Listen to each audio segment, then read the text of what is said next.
Today I'm going to be going through another box of pennies that I picked up at the bank this morning, and I'll be opening them up with my old K-bar knife I've had around for years and years,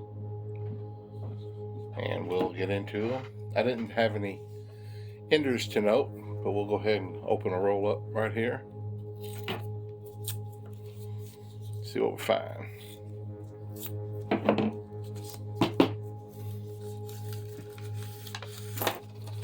Whoops.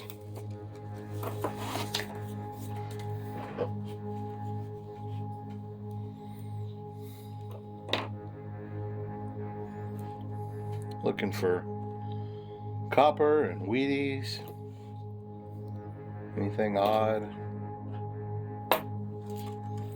See if we can add a couple of pounds of copper to my collection today. I've got 50 pounds now.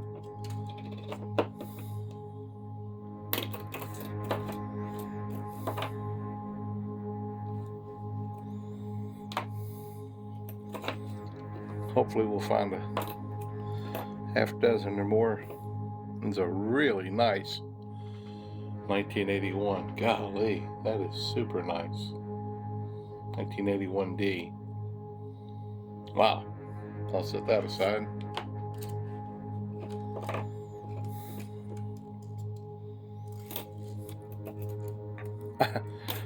Forever I didn't keep my 1982s, but I have. Oh, look, there's a Canadian right there in first row, and it is a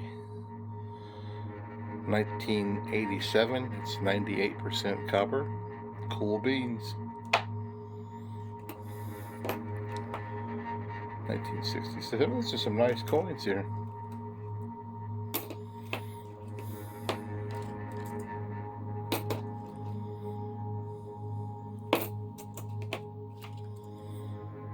I was saying the 1982s, forever I didn't keep them, or I didn't even bother, but the last two times I've gone through cents, pennies, I did it just for the fun of it, and I have found that more than 3/4 of them are copper. I'm assuming that they went long into the year before they started going to the zinc composition. So it's so easy to do it. It just takes seconds. So I'm gonna go ahead and start setting them all aside, weighing them, and keeping the copper.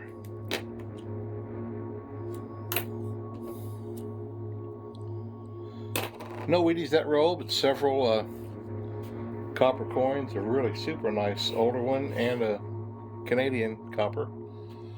Alright, I'll turn it off now and just start going through some, and when I find some good stuff, I'll come back and show you. I'm a good dozen rolls in, I guess. There's a couple of 82s, there's my copper. I have found a couple of really, really nice older coppers. Just sticking them aside.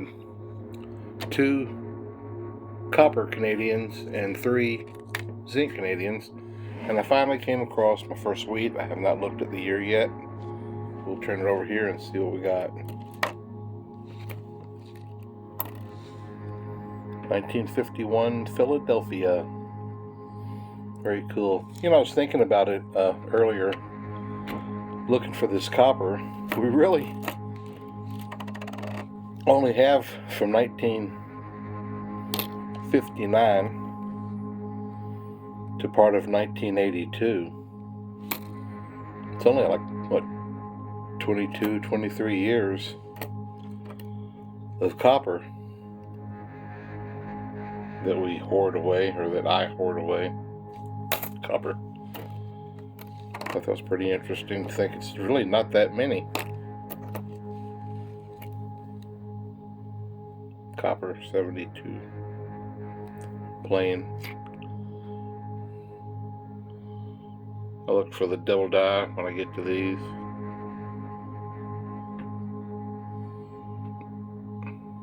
I'll look at it closer with my magnifying glass. I'm almost halfway through the box, and I just came across another weed. I have already found 2 others. This is my 4th. One of them was a 58, I think a 56. I see this one has been scarred a little bit on the back, but we'll turn it over here and see what we got. Oh, a 36, 1936 Philadelphia. Looks like somebody took some pliers or something to it. It's cut on both sides. And there's a copper. I was going to mention something. There's a copper. Back in the day, I used to do a lot of metal detecting, and I had a cousin that was a custodian at a school, a private school, and they had a courtyard, and I would go over there in the evenings and just hunt and hunt and hunt for hours. I would say I probably dug up thousands of coins over a period of a couple of years there. And I just got to where I found so many pennies that I set my discrimination to not find them anymore. I just got tired of digging them up. I found a lot of silver, found a lot of coins, just a lot of clad coins, quarters and dimes and nickels. And one thing I wanted to mention was the newer zinc coins. I mean, they wasn't in the ground very long at all, and they were just sometimes almost half gone. Coins just literally, they get in the ground, and the metallization that's in the ground, it would just start eating away at it. But the copper held up quite nicely. Of course, the silver held up really well. But, you know, one of these days they're going to quit making pennies altogether, and then people are going to really start hoarding in the copper. They'll really start hoarding. And if you was to go ahead and get into it now, you'll be ahead of the game, because it's still there. You know, I'm not halfway through, and that's quite a bit of copper right there. And the zinc is just such a cheap metal. It just doesn't last long in the ground. You know, in 2012, Canada, that was the last year they made pennies in Canada, and they have since taken them out of circulation. I think they're still considered legal tender, but they're not in circulation anymore. So I don't know how the Canadians get their pennies to sort through. In fact, I need to look into that. I'd be curious, because I'm starting to find several. I've got 4 of the copper ones now, another one of those bicentennials. All right, I'll get into the next roll. Taking a break, halfway through. Drinking me a kombucha. You need some mixed nuts. Get back to it in a minute. I've got about 10 or 11 rolls to go. I've got a pretty good stack of copper going. I have already found 6 wheat pennies, and I just found another. And whenever I come to the back of one, I like to get it on video and see what year we got, just for the fun of it.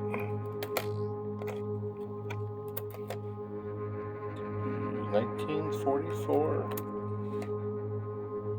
44 Denver. Don't you love those little wheat pennies? They're fun.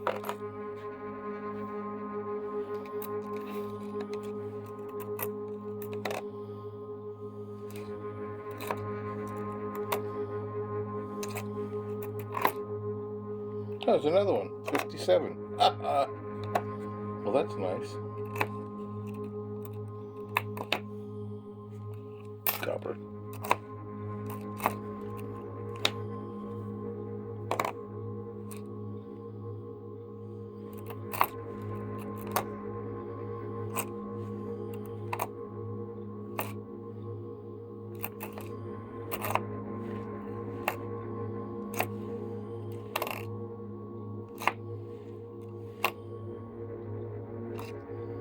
Copper.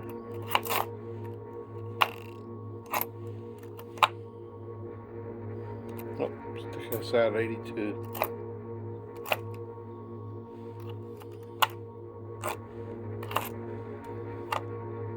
Copper. Stick Okay, other side, another 82. Okay, we'll move on to the next roll. That was fun. I just found this one. It's a 1 cent from the Bahamas, Commonwealth of the Bahamas, 2006. 1 cent. That's a pretty interesting, I guess, reverse. And I have 9 wheat pennies now. I think I'm going to hit my 10 like I did a couple boxes ago. Look at that. Still 7 rolls to go, and there's number 10 right there. Look what the balls.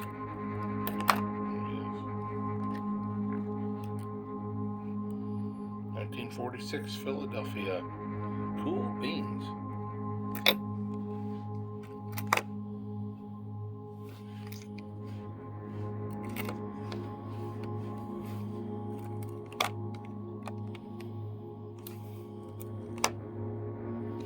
Copper.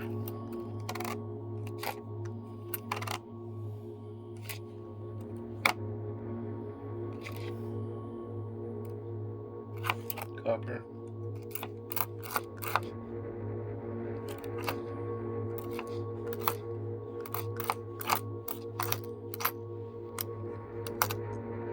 And copper. Okay, 7 more rolls. Here is today's penny roll roundup.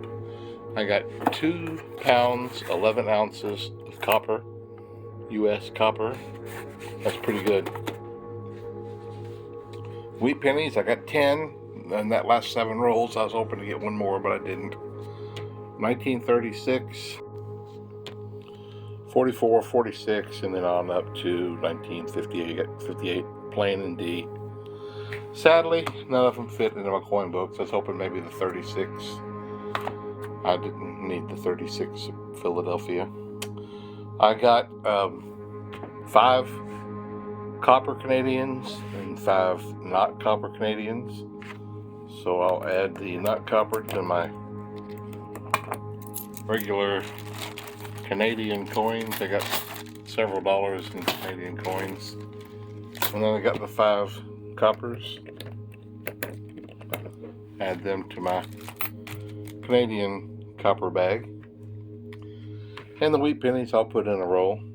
Another thing that I'm doing, I guess most of y'all, if you're watching my videos, you know that I sell these coin mats on eBay. And so I started doing a new thing. People that buy multiple mats from me, I offer discounts if you buy more than one. And plus anybody that buys more than one mat, I just send them a random wheat penny just for the fun of it. Hopefully whoever gets those or have a little bit of fun with it. That's it for today, and I think it was a pretty good box. We'll see you next time.